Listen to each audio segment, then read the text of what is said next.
Bonsoir. Merci Madame la Présidente de me donner l'occasion de présenter devant une audience de juristes avertis quelques premières analyses concernant l'aspect répressif des missions de l'autorité des marchés financiers.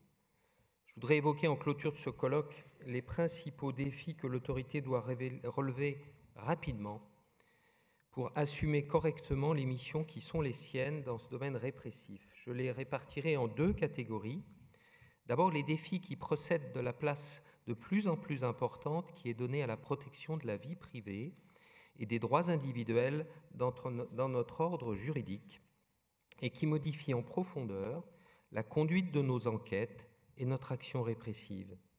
Dans un second temps, j'aborderai des défis qui sont liés à l'évolution des pratiques financières et des modes de commercialisation des produits qui appellent, et là c'est un petit peu en écho à cette seconde table ronde, qui appellent là encore une adaptation de nos moyens humains, moyens informatiques, moyens réglementaires.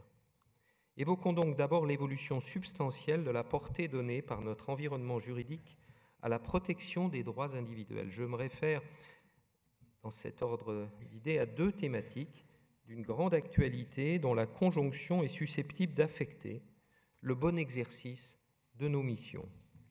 La première thématique est celle des restrictions qui pourraient être apportées à la coopération internationale entre autorités de supervision. Vous savez que 80% de nos enquêtes ont une dimension internationale, ce qui nous conduit à faire très fréquemment appel à une autorité étrangère. Par ailleurs, nous sommes sollicités par nos homologues et ouvrons de nombreuses enquêtes pour leur compte.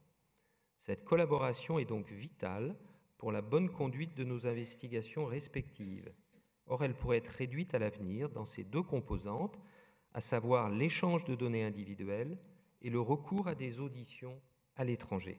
La seconde thématique concerne le recours aux factures détaillées des opérateurs de téléphone, les FADET, particulièrement utiles pour mettre en évidence les délits d'initiés et dont vous savez que la transmission au service de l'AMF dans le cadre fixé par le Code monétaire et financier a été jugée contraire à la Constitution par le Conseil constitutionnel dans un jugement du 21 juillet 2017. Revenons un instant sur ces deux sujets. L'échange d'informations et de données à caractère personnel entre le superviseur français et plus généralement les superviseurs de l'Union européenne, donc ces superviseurs, et les superviseurs des pays tiers. Cet échange doit être revisité dans la perspective de l'entrée en application, le 25 mai 2018, du règlement européen sur la protection des données, le nouveau règlement. Cet échange de données s'effectue aujourd'hui dans le cadre d'un Multilateral Memorandum of Understanding de l'OICV, adopté en 2002 sous l'impulsion de Michel Prada. Les régulateurs des États membres de l'Union européenne l'utilisent dans le cadre du régime institué en Europe par la directive de 1995 sous réserve du caractère adéquat de la protection des données personnelles dans le pays tiers et en actionnant l'exemption dite d'intérêt public qui est prévue dans cette directive. Ce dispositif multilatéral constitue une avancée majeure en matière de coopération internationale, remplaçant les accords bilatéraux existants. Depuis près de 15 ans, ce dispositif a démontré son attractivité. Aujourd'hui, 115 signataires. Il a aussi démontré son efficacité. L'an passé, en 2016, 3330 requêtes ont été traitées sous l'égide de ce MMOU. Dans ce contexte, la pérennisation et le renforcement de ce mécanisme d'échange est clé. Les défis tiennent essentiellement aux évolutions législatives et réglementaires des signataires qui ne doivent pas mettre en péril l'existant. La longévité du MOU est fonction de sa capacité à intégrer les modifications des obligations nationales auxquelles sont tenus les signataires. En Europe, nous allons, dès mai 2018, être soumis à des exigences renforcées en matière de protection des données personnelles, règlement de 2016, donc qui remplace celui de 1995. Bien que les données personnelles ne constituent pas la majorité des données échangées avec nos homologues, elles sont centrales. Nous travaillons donc actuellement avec nos partenaires à la meilleure manière d'intégrer cette évolution et de mettre en place les garanties renforcées visant à protéger les données personnelles échangées. Le Brexit, qui va faire basculer le Royaume-Uni dans le régime des pays tiers, donne naturellement à ce dossier un caractère tout particulièrement sensible, puisque le Royaume-Uni est notre premier partenaire étranger dans cet échange de données. Un autre aspect de la coopération internationale concerne le statut des auditions réalisées à notre demande dans un pays étranger. Elles sont effectuées par l'autorité locale selon les procédures en vigueur dans ce pays, donc, dans certains cas, dans un cadre qui n'est pas pleinement conforme aux exigences de notre droit. C'est en particulier le cas lorsque l'audition s'effectue sur une base contrainte, c'est-à-dire lorsque la personne est obligée de se présenter et de répondre aux questions posées sous peine de poursuite pénale. Il apparaît désormais que les déclarations ainsi recueillies ne peuvent être utilisées contre la personne auditionnée pour la sanctionner. C'est le principe de non-incrimination. Sauf à ce que les pays concernés, je pense au Royaume-Uni, au Canada par exemple, fassent évoluer leurs pratiques, ce qui est d'ailleurs nullement exclu, on voit que là encore, l'AMF est susceptible de perdre une partie de ses moyens d'investigation. La problématique des fadettes est bien connue puisque dès 2015, le Conseil constitutionnel avait censuré les dispositions de la loi dite Macron qui visait à introduire la possibilité pour les services de l'autorité de la concurrence de se faire communiquer ce qu'on appelle les métadonnées de connexion téléphonique, au motif que la procédure prévue ne contenait pas les garanties propres à assurer une conciliation équilibrée entre, d'une part, je cite, le droit au respect de la vie privée et, d'autre part, la prévention des atteintes à l'ordre public et la recherche des auteurs d'infractions. Faute d'avoir été modifiée, la procédure prévue dans le Code monétaire et financier, pourtant depuis 2001, qui permet à l'AMF d'obtenir la communication des fadettes, a donc été également déclarée inconstitutionnelle à l'occasion de questions prioritaires de constitutionnalité soulevées en début d'année, transmises par la Cour de cassation au Conseil.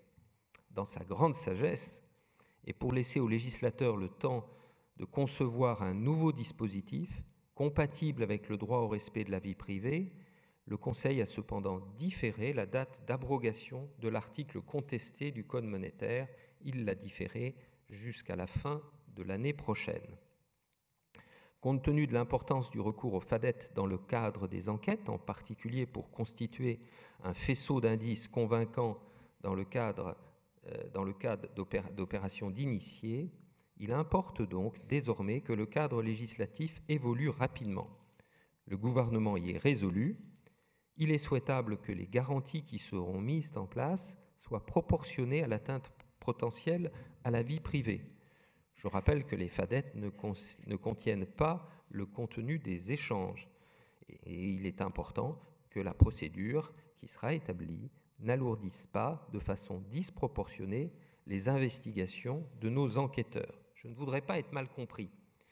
Loin de moi l'idée de récuser la nécessité de renforcer dans nos procédures les dispositions permettant de renforcer la protection des droits fondamentaux de nos concitoyens. Mais j'observe qu'une interprétation extrême qui limiterait très significativement nos moyens d'action bénéficierait à l'évidence plus aux délinquants de la finance qu'à la légitime protection de la vie privée de chacun.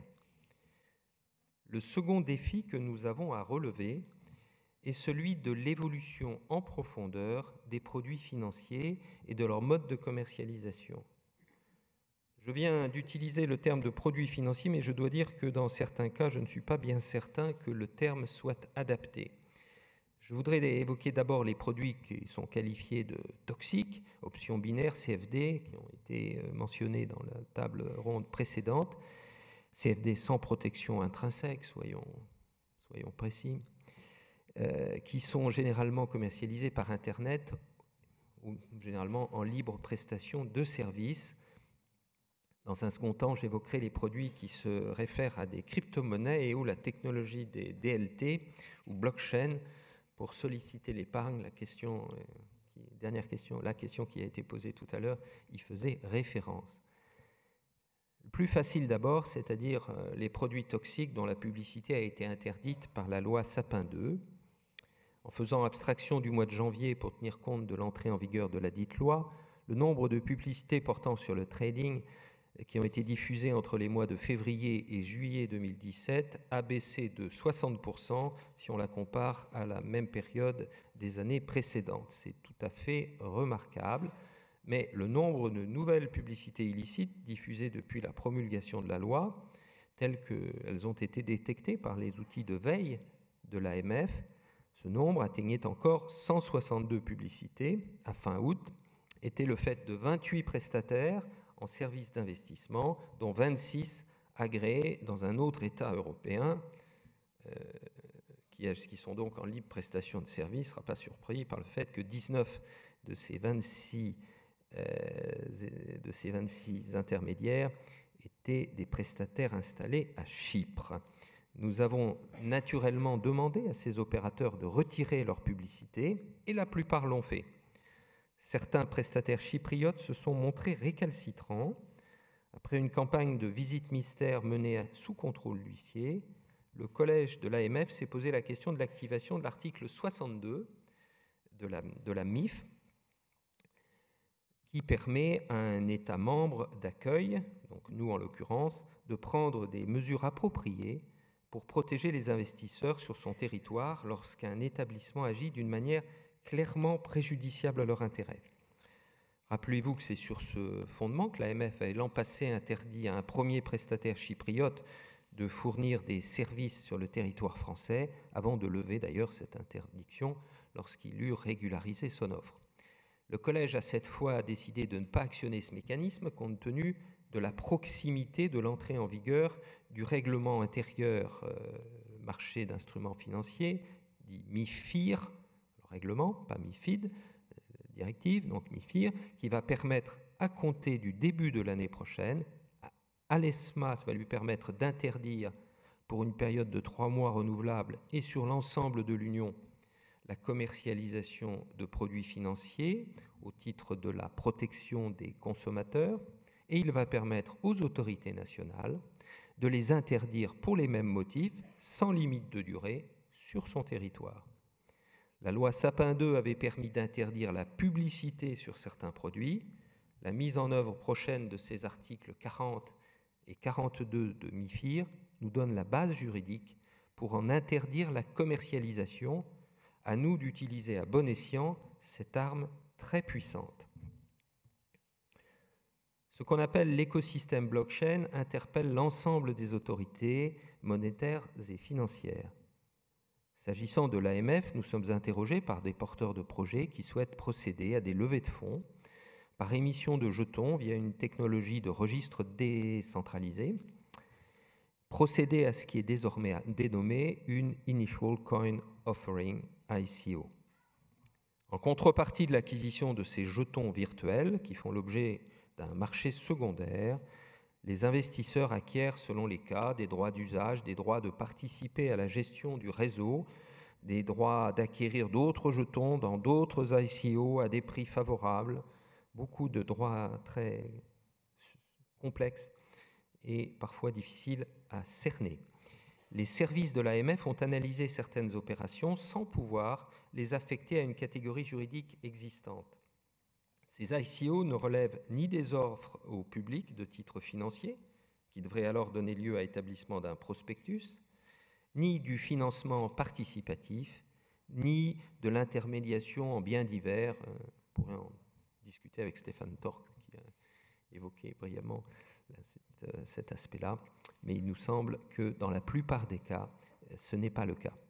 Dans la mesure où il y a bien sollicitation de l'épargne publique, il importe toutefois de fixer la nature de ces opérations et l'éventuel cadre réglementaire adapté.